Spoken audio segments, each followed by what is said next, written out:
Dobar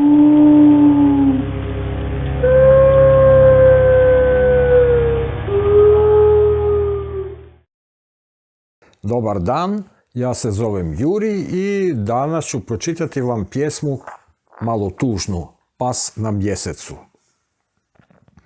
Na mjesecu živi pas. Svake noći gleda nas.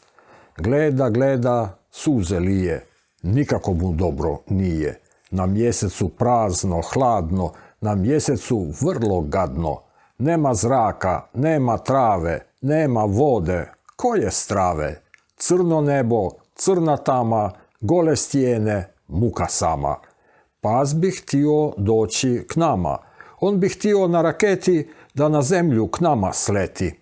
Prijatelj bi svima postao zemaljskim psima.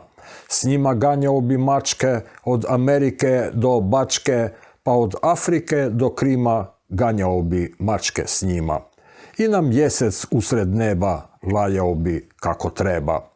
Ali nema te rakete da ponese psa do mete. Na mjesecu sjedi pas, tužno gleda nas.